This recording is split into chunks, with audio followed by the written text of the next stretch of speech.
Hello, welcome to this week's episode of Always Shine Your Light, our weekly Equine Energy Point webinar. My name is Kay Aubrey Shemaine. I'm the owner and director of Grand Adventures Ranch, a holistic equine wellness center in Sonoyta, Arizona. So tonight our topic is detoxification. We're going to talk a little bit about why horses ever need to be detoxified and how photopuncture or light or any energetic stimulation of the equine energy points can help with that process. So it's an uncomfortable fact that most horse owners poison their horses every day. In some way, in some fashion, we've been taught to poison our way to health. Okay, we give regular, if not daily, toxins to our horses through chemical feed-through wormers or paste wormers. We use fly sprays that even, read on the bottle that you've got to flush it if it gets on your skin. We buy feed from feed mills that spray the bags with all sorts of pesticides just to prevent any bugs. We use unnecessary or too many vaccines or even out-of-date vaccines that are very heavy in toxic heavy metals and other adjuvants. Even the food and water that we feed are culprits. Most hay has been treated with pesticides and herbicides. The sweet feeds that we're told are the best things for our horses are chemically preserved, and all of the fractionated ingredients inside them are full of petroleum residue. We go and we bleach water buckets because we can't stand the color of algae in the water. And even the water that they drink has often been toxified. It's just as toxic for us, with chemicals to keep the pH at a certain level, with bleach and fluoride. And all of those things add up to pressure on the organs of elimination, more and more toxins that the body has to eliminate to try to even start to stay healthy. So I think of the organs of elimination, okay, the kidneys, lungs, liver, the skin. These are the organs of elimination, are your drain field. If you're someone who's ever lived in a house that's not hooked up to city sewer and septic, you're familiar with the concept of a drain field, where all the waste product goes out to be filtered back down into the ground. Well, when the drain field backs up and you flush the toilet, all of that waste material comes back into the bathroom. Same thing happens when the organs of elimination have been overloaded for too long and get clogged up. They lose the capability to eliminate the toxins and poisons on a regular basis, and they start backing up into the body. This is one of the primary causes of disease. And the liver is key here. I'm going to focus a lot on liver. It has over 50 different jobs to do in the body, but one of its primary jobs is it filters out solid wastes, just like your kitchen colander is used to filter the water away from solids when you're cooking. But what happens if you don't wash your colander? If you just used it over and over and over again and put it back in the cupboard, those holes in the colander would start getting clogged and it wouldn't work very well. So we go and we scrub it in the sink. But the body cleans the liver, its colander, with fresh enzymes and lots of clean water. When everything that we feed our horses is cooked or dried like hay or processed, there's almost no enzymes there for the liver to clean itself with. So it gets dirtier and dirtier and it stops working well. The largest organ of elimination is the skin. So when the liver and the kidneys and the lungs are overwhelmed, the body starts shunting out extra toxins through the skin. This may show up as cysts, as pimples, abscesses, or as we see here on the back of this horse, scratches. You'll see these on the front of the legs. You'll see these down behind the back ankles. If you see a horse with scratches, you know that other bad stuff is probably coming. And allergies are another indication that the liver and kidneys are not able to maintain healthy immune system balance. They start overreacting to everything And what happens? It gets shunted out the skin, and we see this kind of hive showing up. All of these are an indication that we need to start detoxing. Now, it's best, of course, if we detox, if the animal is very sick, we need to detox before we give cures, whether we're using drugs or radiation or herbs or any kind of thing that's going to kill off metabolic diseases like cancer or bacteria or virus or fungus in the body. If the liver and kidneys and organs of elimination are already clogged and we start killing off more for them to have to pass through, we make the body even sicker. This can be a healing crisis that just can make the system work, make everything worse, which is why the cure can be sometimes worse than the disease. So we always want to detox if we have time, right? If we're not in oh my God, the horse is dying. If we have time, we always want to start with detox before throwing a lot of medication into the system.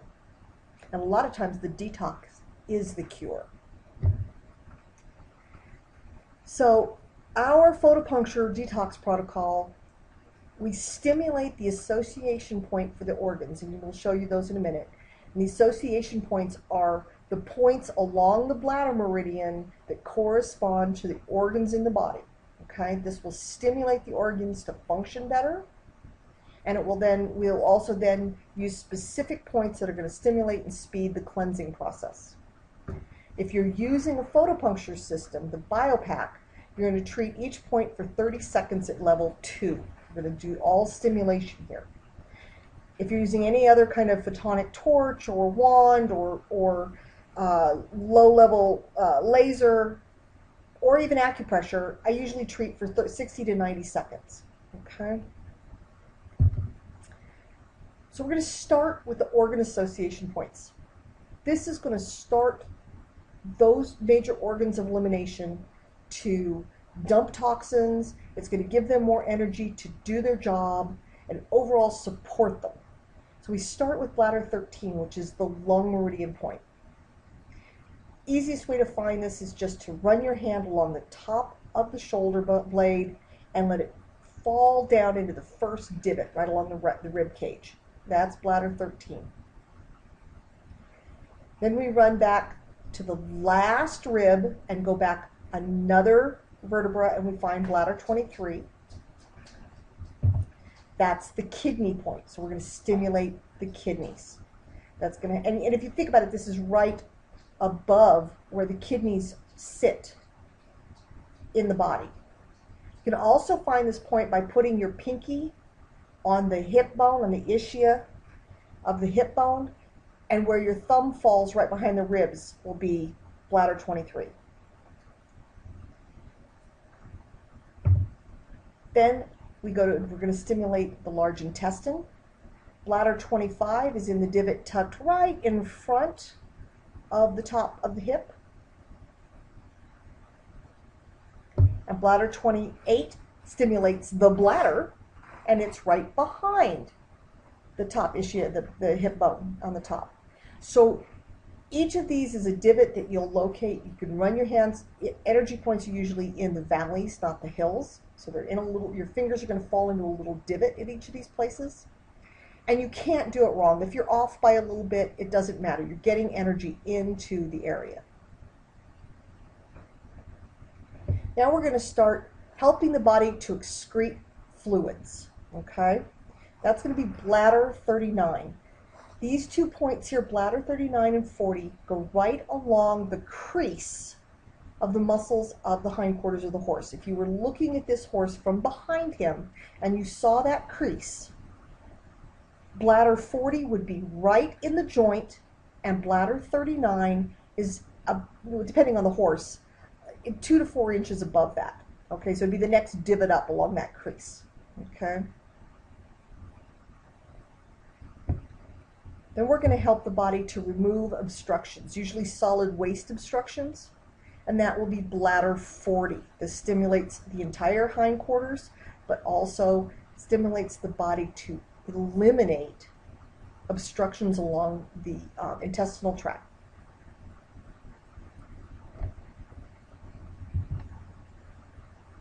Like I said, this is right behind, it's in that crease, and I call it the chicken wing point, or the chicken leg point. If you had a chicken leg and thigh that was still together, and you bent it in the middle, this point would be right where your thumb would fall between the thigh and the leg. So if you pick up the horse's hind leg at the hock and lift it, this would be right in the crease of that joint. Then we're going to stimulate the liver to do a bile dump and to clean itself out, and that would be liver 13. The easiest way to find liver 13 is to find the end of the very last rib and come forward in between that last rib and the second to the last rib on the rib cage.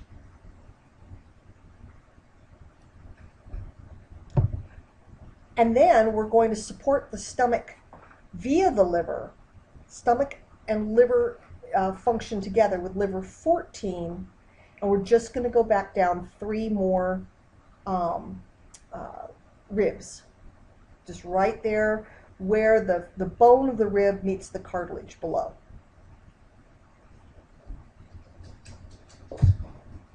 And then we're going to stimulate peristalsis. We're going to help this horse to poop more effectively, to clear what's in the colon. And if you don't learn any other point in any of the webinars that we do, please, please, please learn Stomach 36. This is your probiotic point. This helps with colic. It helps with horses that are not assimilating well. It helps with bringing up all of the digestive energy. And the easiest way to find this is to put the corner of your hand, all right, in the bone on the side of your hand below the pinky, all the way down by the wrist. Put that on the stifle joint. Let your hand cup the stifle, and where your thumb falls into a divot down there on just underneath the head of the large bone, you're going to fall into a divot, and that's Stomach 36. Almost every time I ever stimulate that point, I either get licking and chewing and farting and happy horse, or I get a horse for whom that makes them uncomfortable because things are shifting and they move away from me. But I almost always get a reaction. Now, these points can be used every day if detoxification is a priority. If you're working on lameness, go do lameness points.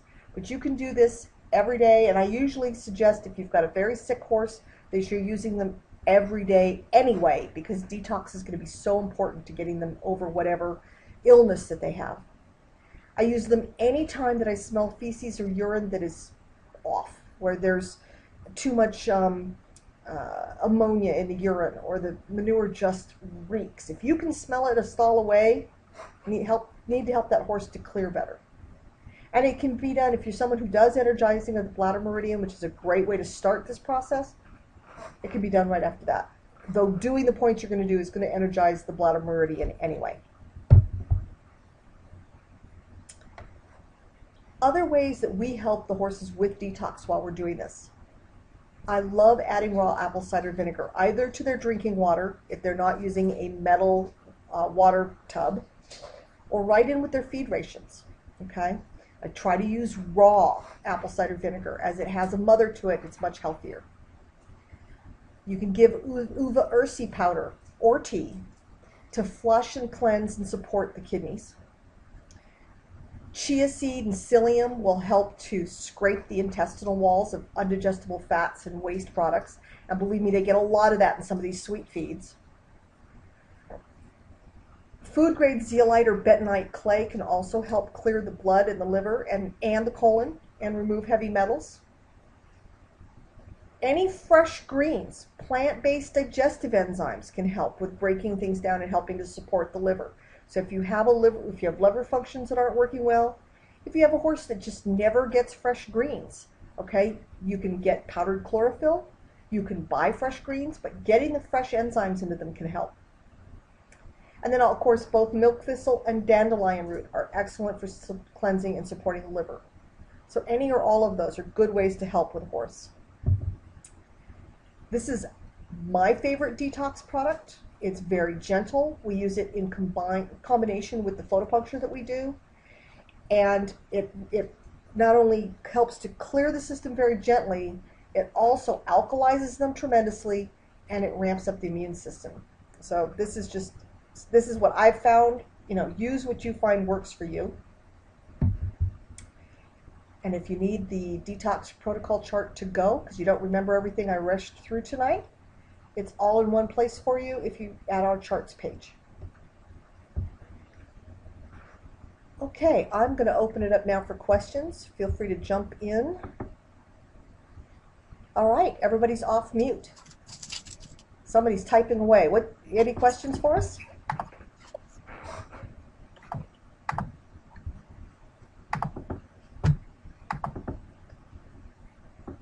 Okay. Yeah. How do we know what kind of doses to give of all of those lovely detox products that you just... Well, most of them are going to come with something, but like apple cider vinegar. How much per pound body weight or? Yeah. It kind of depends on if you're putting it into water. It kind of depends on how much water it is. I usually shoot for about, if I've got a horse in trouble, about a quarter cup a day. It also helps with fly issues and so on. So if I'm working just with horses where I'm trying to reduce fly problems, maybe a tablespoon a day. And of course, if it's going into a big water bucket, it kind of depends on how much water they're drinking. So then we'll dilute it. You know, you got to put how much, for how long it's going to take them to drink that water. So kind of depends on their water tub. You're not going to overdose it, but you might put so much in that they didn't want to drink anymore. Right. Though I do have a lot of horses that will drink, especially when we were doing endurance, they would drink better if they had the raw apple cider vinegar in the water. They really liked it. Okay, so, you know, you've mentioned the products that you've mentioned are used for humans. So, you know, how would we know how much milk thistle or dandelion root to give a horse? Do you buy these at a certain place for horses? Well, you know, I would buy them at a human health food store. With uva ursi, you know, there's lots of different protocols. You can Google it. You can email me if it's something you decide you're going to use. Kind of depends on what form you get the uva ursi in. With chia, again, it depends on why I'm using it. But if I'm doing a cleanse, I'm going to probably try to go for half a cup to a cup a day. Okay. If I'm doing the zeolites, my favorite zeolite product is that Vivo Zeo Complete that I showed there. And you straightened it. What's that? And I saved it?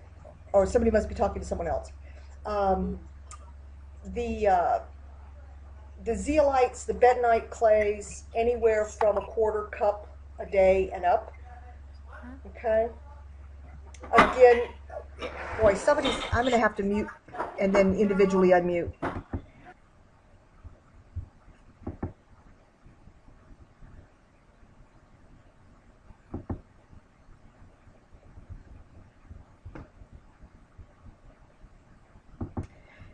Yeah, if you have a lot of noise in the background, if you would do *6, please, and that way everybody can still talk, but they'll be unmuted. But in that way, if you decide you want to say something, just hit *6 again. Okay. So, Kate? Yeah. Sorry. So if I've got a horse whose numbers are down, in other words, the vet said that you know, his blood count is low. You know, obviously the mother didn't want me to use the lights on him anymore because she could only get her arms around the fact that he really had very few spots show up. So she got him some magnetized blanket. And I'm walking by the horse and I'm hearing, I missed the lights. You know, she started feeding him alfalfa. I know there's a lot of controversy about that. I think in a 1-to-3 ratio. to regular hay. At least not it's not all alfalfa.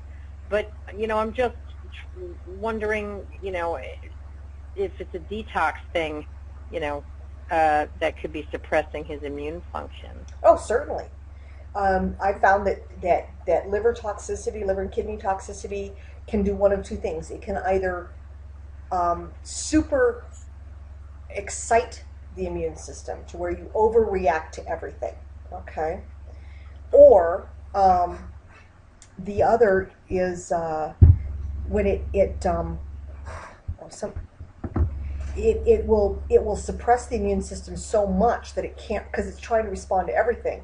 And you remember, a big part of the immune system is the T cells and so on that the liver is trying to produce. And when the liver can't function correctly, it can't produce enough T cells.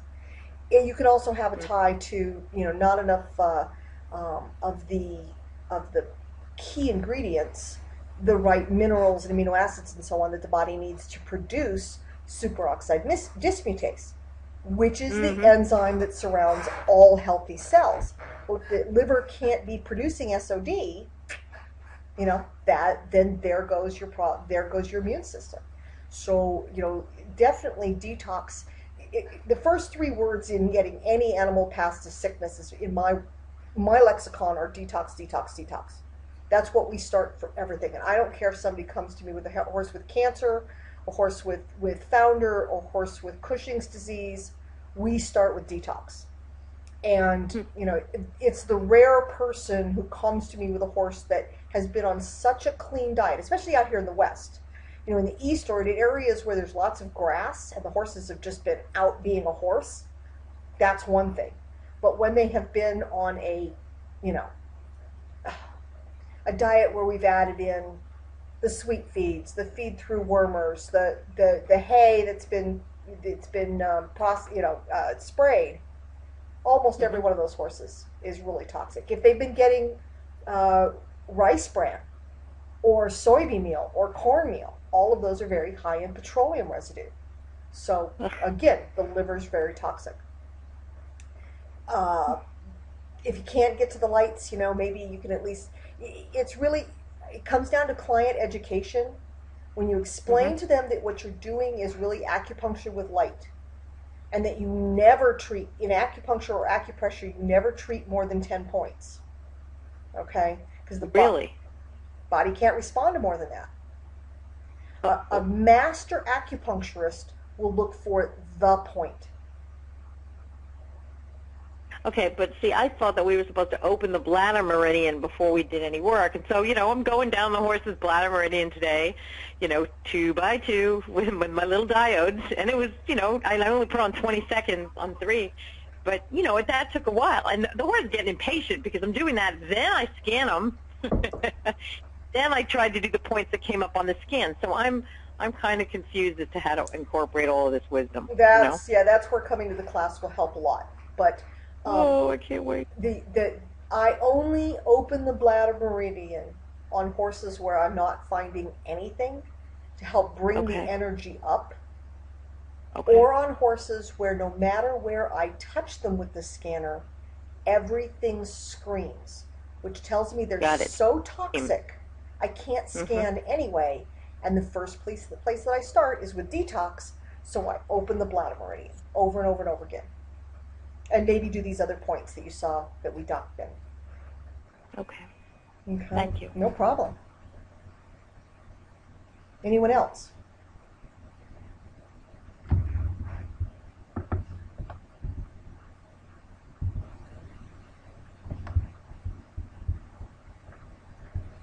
Everybody's got this stomach 36 point down, right?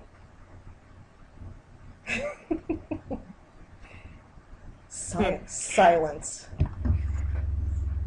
And yes, if you're coming, where's the link to that chart again? It's when do you not use stomach 36? Thank you, Karen. The only time you do not use stomach 36, and I would use it anyway, but the warning is pregnancy. It's very good for diarrhea. You want to stay. It's really balancing peristalsis. Okay. But if you have a pregnant mare, this is a down and out point. And especially in early stages or very late stages of pregnancy, there is some worry that could cause abortion, a spontaneous miscarriage. Okay? If I had a horse colicking and they're going to die from the colic, I'm going to work this point anyway. But that's my horse, my decision. Don't, if you're treating somebody else's horse and it's pregnant, stay away from this point. And a couple of others, and our charts do always document when we say don't use a point. Okay? Okay, so. So, Kay, can these detox points help ulcers? They can, although my ulcer chart is a little bit different, okay? Because we're also helping with intestinal pain and so on. We would be focusing more on stomach and stomach pain and so on with the ulcer chart. So I was working a horse the other day that I thought possibly had ulcers, and I ran the scanner under his stomach, midline, and I hit a really loud spot right, I'm going to say right in front of where the umbilical cord would be by the belly button. Mm-hmm. Would that be a sign for ulcers? Not necessarily. That's a very powerful conception vessel point. It might be that. It might be also that it's a point with very little hair on it, so it could be very loud.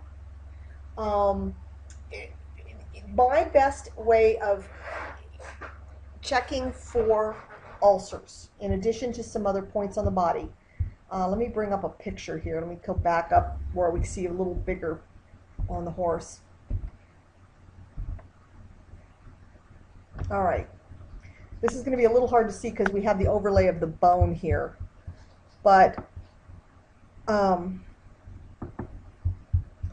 this area here, this flap of skin that goes from the belly back into the stifle, that is the dewlap. Okay? When you, on a healthy horse with healthy digestion, that dewlap should be very loose, and you should be able to roll it between your thumb and forefinger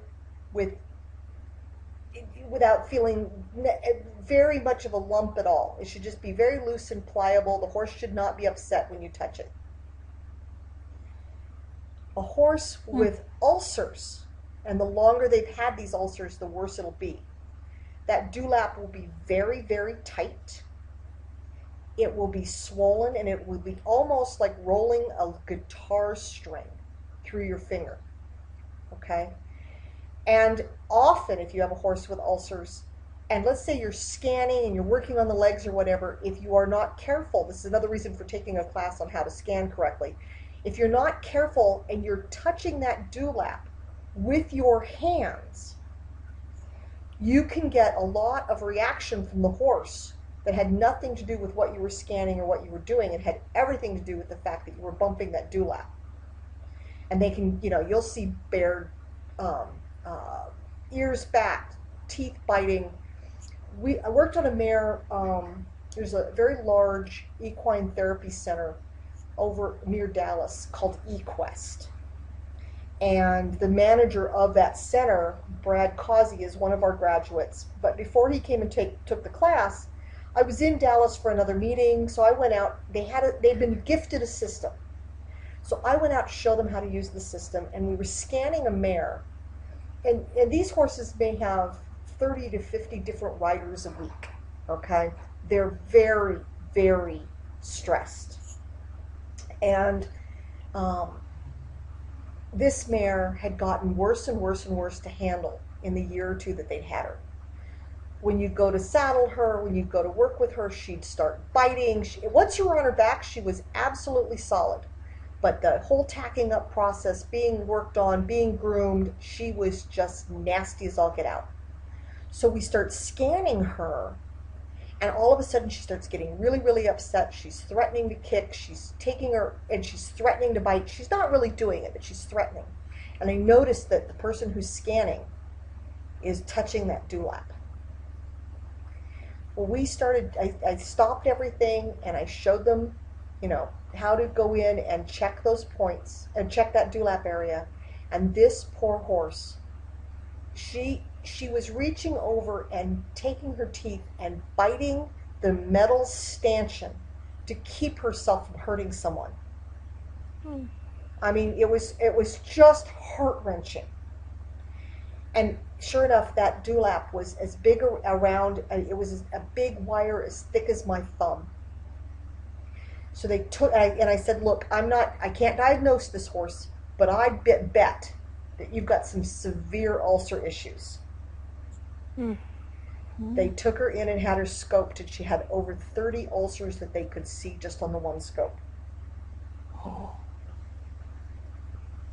What happens if you've got a horse, which I do? I just had the third session with her, and she was a sweet horse until 3 years ago. I asked if there was any kind of trauma. I don't know. They brought in some foal she doesn't like. She bites. She kicks. She has hurt so many riders. She only likes men.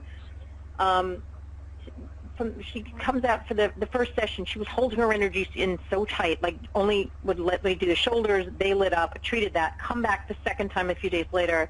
She lights up like a Christmas tree, 60-something spots just on the left shoulder. By the third session, she comes out and licks me, and as soon as I pick up the diode, those ears go back, and she's swinging around to kick me, and I can't even get to a sedation point.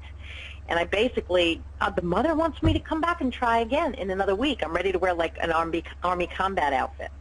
But I guess, maybe off this call, I need some advice so that I live through this. Well, my guess is that you're trying to do too much too fast, and it hurts. When you try to get healthy too fast, it hurts. Everything on the body can start hurting. Everything feels off. Your stomach starts getting nauseated. If you start to detox too fast. One of my first, my real mentors, who really taught me about detox, he said that if your detox is going too fast, go to McDonald's. Trust me, it'll stop it on the spot. And, not that he would ever recommend somebody eat McDonald's, but, sometimes you've got to not go too fast. The sicker you are, the slower you have to go, okay? And if you start peeling too many layers, if you try to do, this is why I'm saying you never treat more than 10 points, and you prioritize which points you treat, okay? Okay. All right, we need to talk about, I need to get you, I guess, off the call, because, when you've got 60 points that light up when you scan, how do you know what to treat? And, turn your scanner down. I'm sorry? Turn your scanner down. Okay. To where the sensitivity. Turn start at the high sensitivity, turn it down. If you scan the neck and you get 30 points, turn it down again. Turn it down again until you, and if at the lowest level you're still getting all those points, just treat detox and go on. Because the whole body is toxic. Whether it's lactic acid or anything else, the body's on overwhelm. Okay. How do you know when no means no, though? Because, what I'm hearing in my head is, I don't want your help. I'm the strongest horse in this barn, Right. No. This is my pain. This is who I am. That's what I'm hearing in my head, right? Well, then you have to reintroduce yourself and why you're there and how you're there to help, and set your intentions. And if the answer is still no, then you have to stay safe and say, no, I'm not doing this. Okay. Okay? I mean, the horse gets to decide. You have to honor that. The horse gets to decide. But sometimes they just need more information, or they need a different relationship with you. Go for a walk. Pick up a brush. Do something else till they learn they can trust you. Just walk in and say, I'm going to do this. Kay, can I make a suggestion? Please. So I had a horse that was very similar to that. She just was a nasty, off-the-track thoroughbred, just been abused, didn't want anything to do with humans. And the first couple times I started in massage, I tried to massage her, and I did the same thing. I went after her because I knew that she was sore, and I said, I'm going to come, and I'm going to massage you, and I'll make you feel good. She wanted nothing to do with that. So I would go and get like my hands on her just a little bit, and then I would go down and squat down in a corner and just let her come to me.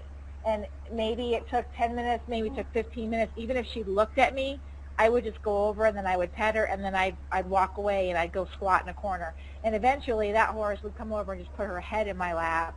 And by the third time, I had her head up on my shoulder and I was massaging up on the pole, and she almost fell over. She was just, I'm the only one that could touch her, but I gave her space. Like when she said no, I walked away and I went and I just squatted down below her head, and then she would come over and she'd sniff me, and that would be great. And this does take a long time, so you have to the mama has to be patient too and realize that this horse is just saying, I can't do this, and I'll let you know when it's time. And so, like what Kay was saying, no means no, and you have to respect that space. But if you stay within their space, but just where they can see you, sometimes they'll just look at you and go, yeah, maybe you're not so bad. I might come over, I might sniff you.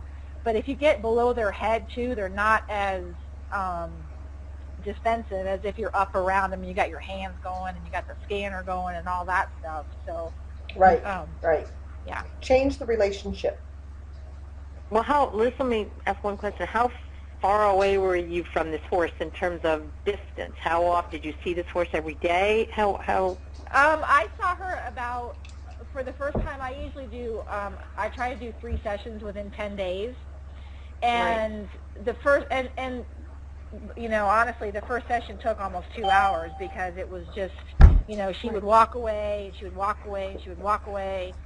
And you just, and then I would give her space, and then she wasn't being mean like the horse you're talking about. But I let her do it. I let her go to her spot, and then I would just sit down and look at her, or I'd, play with the ground or something. So I wasn't, being adversarial to her at all. I was saying it's okay, and I would get maybe 10 to 15 feet at the most away from her. I wouldn't go like totally out of her space because I wanted her to know I'm here.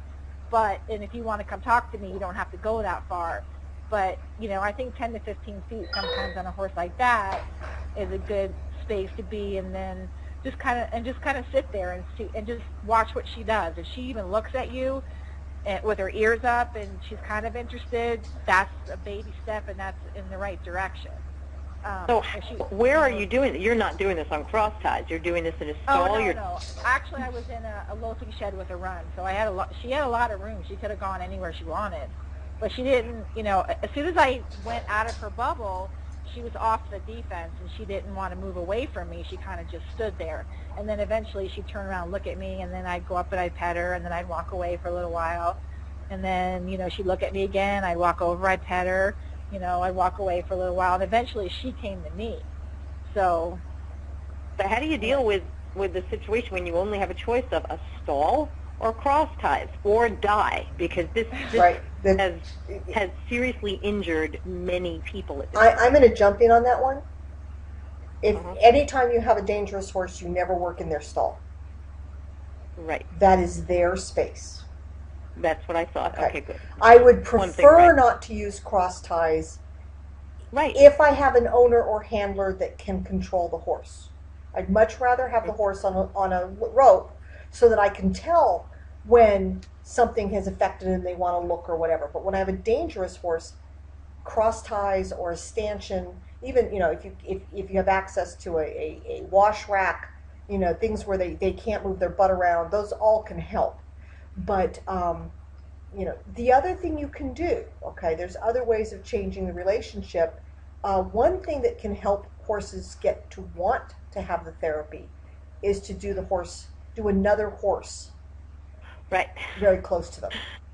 Because they feel that energy, and then they start getting, and all of a sudden you have 12 horses' heads stuck out the stalls going, me next, I want to go. It's just, maybe this is another conversation to have after the call, but, at least this bunch of New Yorkers, I'm telling you, they will not stay still to hold the horse that long. The horses get impatient. They get impatient. No one's going to give it that much time, I mean, I had a vet that thought this was going to be done in 15 minutes, and he was slamming the horse with a rope on its nose. I'm like, oh, this is great. We knew that was going to be a mess. That is your job to set expectations before. That this is going to be an hour and a half, that they are welcome to ask questions as you go, that, I'll have like I always have charts and stuff there for them to look at, so they're going, well, what was that you just found? Well, here's the book of charts. Go look this up. Okay? Give them a job. But I always let them know that they can expand it. It's like, I'm not doing your horse the first time without you there, unless we already have a relationship and you know what I'm doing. But the first time with the client and their horse, they got to be there. Because they need to understand. And I tell them up front, I'm looking for the best 10 points in your horse or less. If we get more than that, it's telling me I have a lot of inflammation that I'm having to deal with. So you're setting expectations up front that you're going to find the most important things on that horse. That's the beauty of that scanner. Okay? But if you're doing acupressure, like if you'd studied with tallgrass or somebody and you were doing the acupressure protocol, the same thing. You would treat no more than 10 points on the horse.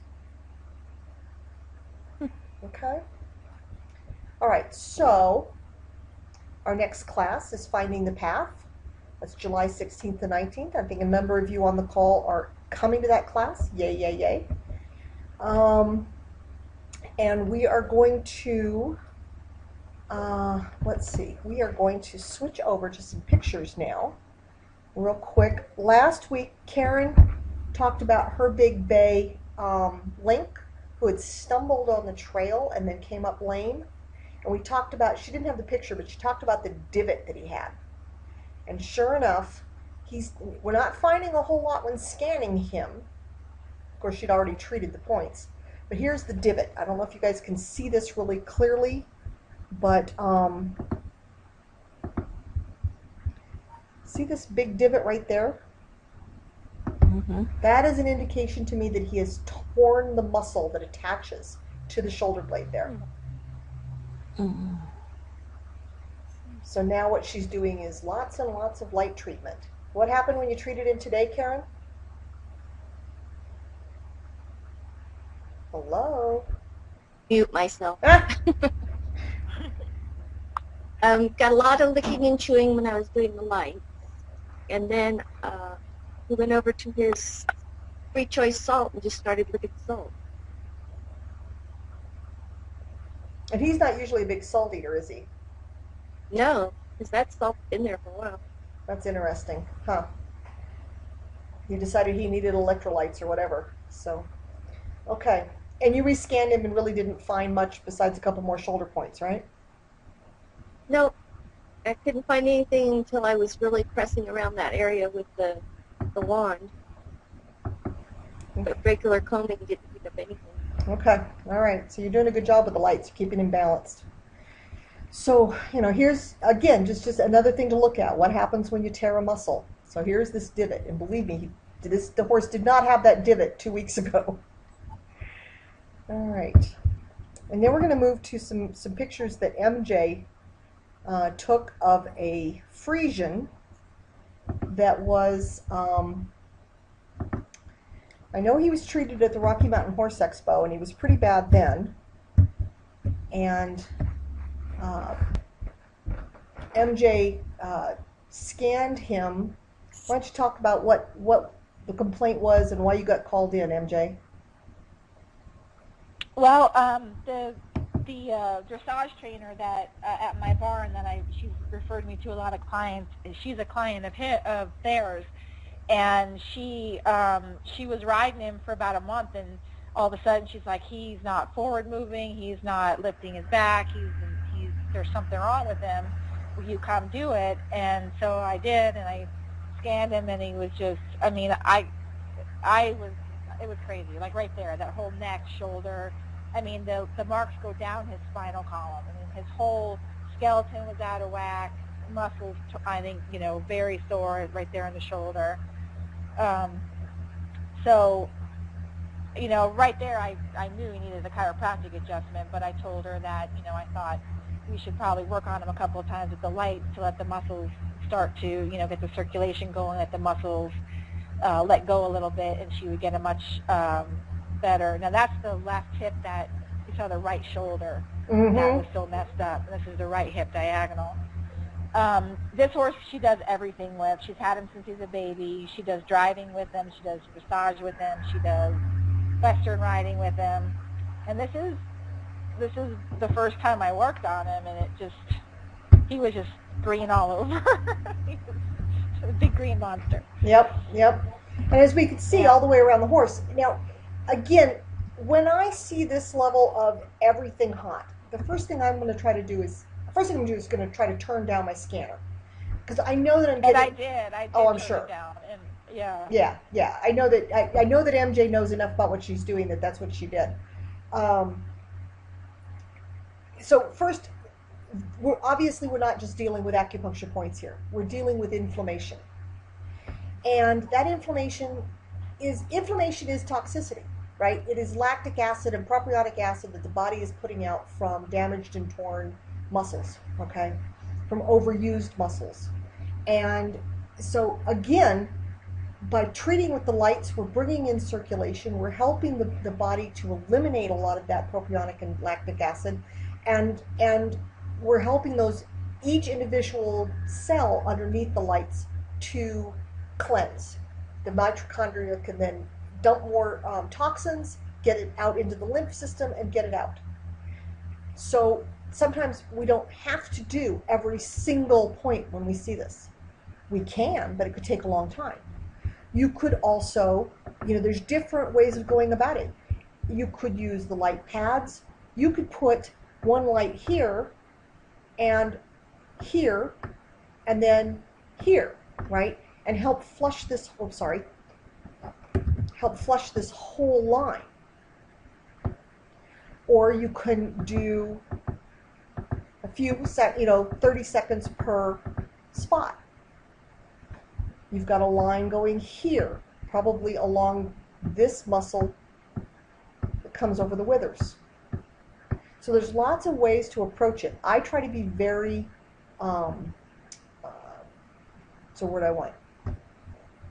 efficient, and try to get at the beginning and the end of the muscle to try to relax the muscle and do the insertion. Or I will do 20 seconds per. And with the photopuncture unit, I'm usually doing on, I'm a big one for 2 and 5. If I know I have a lot of pain, I may throw 7 into the mix. So that's going to help stimulate the tissue, help rebalance it, and help lower any pain with level 7. Okay. And obviously MJ did a really good job, because between her and the acupuncturist, let's go here. No, the chiropractor. Excuse me, I'm multitasking a little too much here. Here's the after pictures.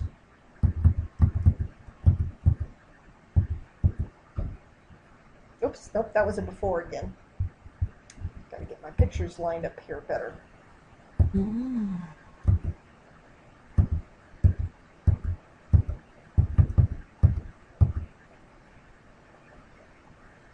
Before, after. And that's the after. Here's the after. That's the wrong side. Yeah, I know. That's the before. I had 2 after pictures here. Oh, I'm sorry, I'm still on the wrong. This is the wrong side. It's all right. Hold on. And I just want to say that, those lines, the lines are because I couldn't dot it, because it just, it would scream for 3 or 4 inches Sure. before it would stop. But if you do the other side, then you see the dots, and that's where we found, right there. So that's the same side of the neck, and then we just found these little spots here, still kind of in the same area, but not as much. Not nearly as much. So that gave you a lot. See, this to me would show me this. I'm sorry, I've got it in slideshow mode. This, when we see the right side of the body here, now these are the points I truly want to treat, right? Here I've got gallbladder 21. Here I've got, so those are, now we're getting down to the real honest to God issue. And those are where I'd want to go back and focus on the real problem. These 7 points on the side of the body, that's where I want to go. I've got a spleen point, I've got a couple shoulder points. That's what I really want to focus on. Okay, so back here. Somehow I did not set that up to where I had the right picture where I wanted it. Well, I just have to say, I was, the lights, I'm a laser person, and I was kind of on the fence on the lights, but quite honestly, I mean, especially after that horse, I was told, that was 2 sessions, that was 2 sessions with the light within like 4 days, and a chiropractic session, and it went from him being, green to just those few points, and so that really sold me on, and I kind of did what you said. I didn't really go to every single point. I kind of went in the general direction because the diodes are big enough that you can cover 2 or 3 points sometimes. Right. At a time. And I just tried to get in generalized areas and some acupoints. But, yeah, then we could go after the specific ones later. And I think the first 2 I did it on 3, 5, and 7 because I figured he was in so much pain. Right, right. For 20 seconds each. And now you have it got down into, I mean, this is a master point here. This is a really important point, spleen. Here you've got, I mean, these 3 points alone. If all you ever treated was those, you'd be releasing huge amounts in this horse, okay?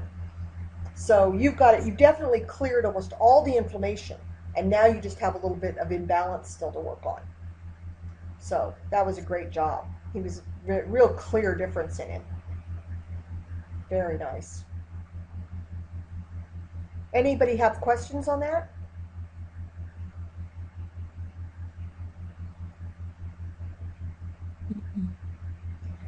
Now, MJ used 3, 5, and 7. I tend to use 2, 5, and 7. It really is 6 of one, half a dozen of the other. Both 2 and 3 are considered universal frequencies for activation. They're very great. I just happen to resonate to 2, but a lot, you'll read a book that says 3, you'll read a book that says 2. Play with it, see what works best for you.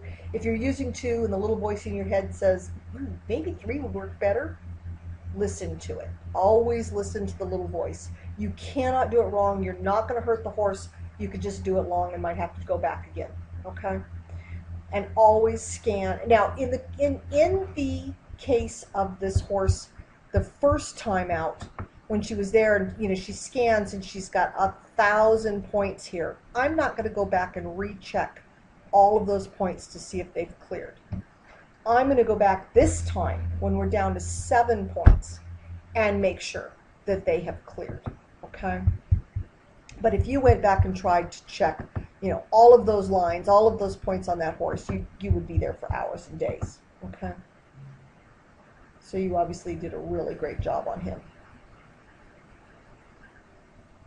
And normally I don't check that day just because, like I said, I like to do like a 3-session thing because, first of all, the first one usually takes so long that I just don't have time to rescan everything. Mm-hmm. But then the next time I would go out and well, this time I didn't. I had the pictures and I knew exactly where to re-hit. And the third time I went out was the one where we came out with the dots. Mm-hmm. So. But rescanning is a good thing for the mamas too, and daddies to see that. And all I rescan is I literally just go up and I put the wand directly on the points that I found. I don't rescan the whole horse. I just touch the points that were the alert points that were already located. Just so you know, we already know what we found. I just go up and say, has this stopped screaming? And if it hasn't, that's information. It's not something that I'm always necessarily going to get to clear. But if something there's times when things will get hotter. And we're going to go over that in my class, how you clear those things. What are different ways of going about clearing points, okay, when they're being stubborn? And what does that information mean? All right, guys, well, we're almost at an hour. So if anybody's got one last question. No? Okay, great. Well, then we are going to finish it up for tonight. Thank you for being here. Spread the word. We'll be here next Tuesday, same bat time, same bat channel. All right. Take care, everyone. We'll talk to you next week. Namaste. Thank you, Kay. Thanks, Kay. Thank you. Namaste.